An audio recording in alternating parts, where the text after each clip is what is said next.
always cracks me up when we just cut to me before the makeup because it's such a dramatic difference.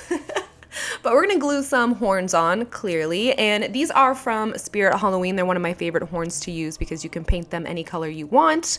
I'm gonna paint them red just using the same body paint, and they're very lightweight, so they attach really easily. I'm gonna take some rubbing alcohol and just cleanse the area before I apply them to make sure it's free of any oils or dirt or anything like that. And then taking some spirit gum, I'm gonna apply that to the edge of the horns. Give it a second to get tacky. I just like to tap over the spirit gum to speed up the process, and then we can apply our horns. Just make sure you hold them for a good minute or two in place. That way you know they're secure. Also, the black horns on top of my head is just a headband because this wig that I'm wearing had so many baby hairs. I needed something to hold them back, and then I just ended up liking the double horned look, so I kept it. I'm also going to cover up the outer corners of my brows just so we can draw on a angrier looking eyebrow.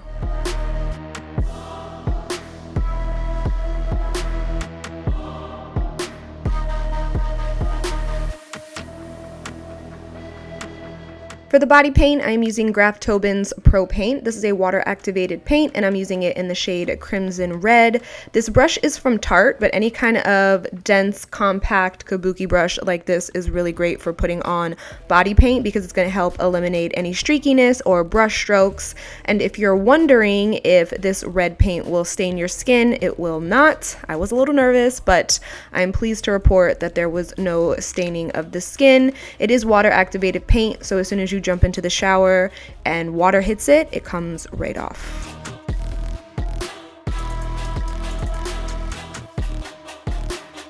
So since we have the back ends of our brows concealed, I'm going to draw my eyebrow basically right back into my hairline. It doesn't start out like that, but that's how it will end up. So I'm just going for a straight curved angry brow right now, but you'll see as we get into the video that that eyebrow goes right back into my hairline. Then for the eyes, I don't know if you guys know this, if you've been here with me for a while, I don't really have like a set look in my head when I sit down to film. I just knew that I wanted to be red today, and that's it. So it's a little bit all over the place, me doing my makeup, but I'm basically just going to do a huge wing, and we're gonna wing it straight into our hairline.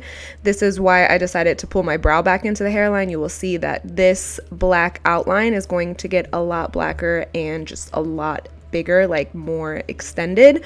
So I had pink on my lids and I was like, oh god, the pink is not working. So I just put a red cream color and then went over it with some red eyeshadow to set it in place.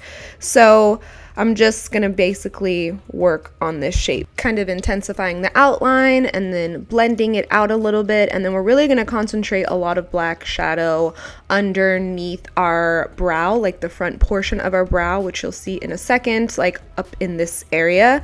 I'm gonna kind of mesh the brow hair to that line right there, so it just kind of blends together.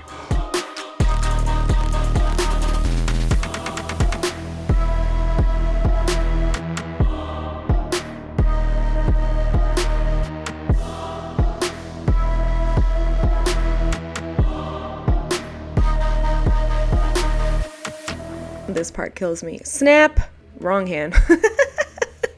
But you can see we got both eyes together. So now I just need a little bit of contrast in the skin underneath the eyes. It was actually really hard to work with red. The blue was a lot easier to kind of pull different variations of the red. So I started with yellow cream and it just really wasn't working. So it turned kind of orange, and then I just went over it with a very bright red eyeshadow. So in person, I could see the contrast underneath my eyes. I just don't know if it picked up really well on camera.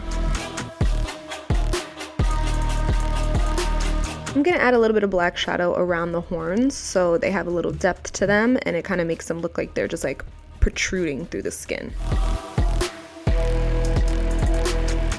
Then for our cheek areas, I wasn't sure if I wanted her to like have like a serious sculpted cheekbone, so that's what I originally started with, but then this just turns more into like another line on the face, kind of going off the eyebrow and the eye. So I'm going to start out with a black shadow first and just lightly carve out the original shape that I want, and then you'll just see this shape come more and more to life. I'll start adding red eyeshadow to the back of it, kind of making it just a thinner line, and then we'll go over it at the end with a really black shadow, so it just kind of matches with the eyebrow and the eye situation. Then I'm gonna draw a little peak on my forehead. I'm not sure if this is called a widow's peak or a devil's peak. I thought it was called a devil's peak, but then I thought maybe it was called a widow's peak. So whatever it is, I'm gonna draw that on my forehead. I'm also just gonna hollow out like my chest area a little bit, and I'm just following the natural shape that my neck has. If you kind of tense up a little bit, you can see where you need to follow. I was getting really close to do this, so a lot of it you can't see, but I'm just gonna draw the lines first and then add some shading to the areas. And then I took a cream, like from the Flash palette, just a black cream, and used my fingers to just draw on like little faux looking ribs, just for some dimension down there, because it just looked so empty and red.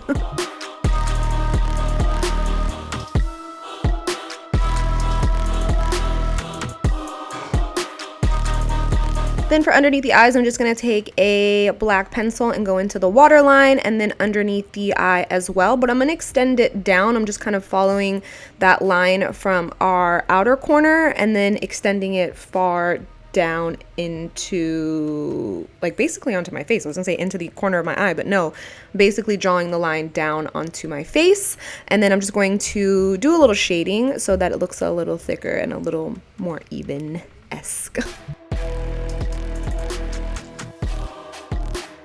I'm gonna put on some of my favorite Halloween lashes, and I'm also going to put some on our new lower lash line, just to kind of give the illusion that it really is our lower lash line.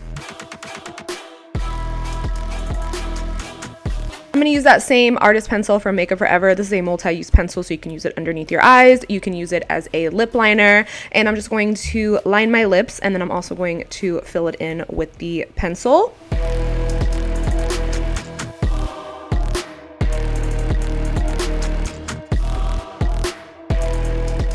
I had these little teeny tiny temporary tattoos, so I put one on my face. I don't know if you can really see it, so I didn't know if I was going to include it, but you can see it on my face at some points, and I didn't want you guys to be like, what was that?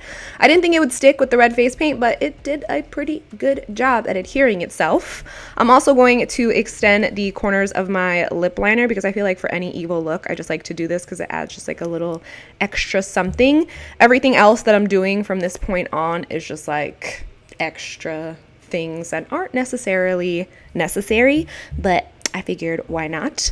So along with doing that, I'm also going to take some white water activated paint and just put some highlights all over the face, and then I'll probably pop a jewel or two onto the look. Not that you could really see it, but it was fun. So this is basically it for my devil look. I'm going to pop in some red contact lenses and put on some red satin gloves so I don't have to paint my hands. But this is pretty much it for my devil look. So I hope you guys enjoyed. I highly recommend everyone paint themselves a different color once in their life. So if you're bored one day, paint yourself red. See what happens. So that is it for me, guys. I hope you enjoyed this look, and I will see you super soon in a new video. Bye, guys.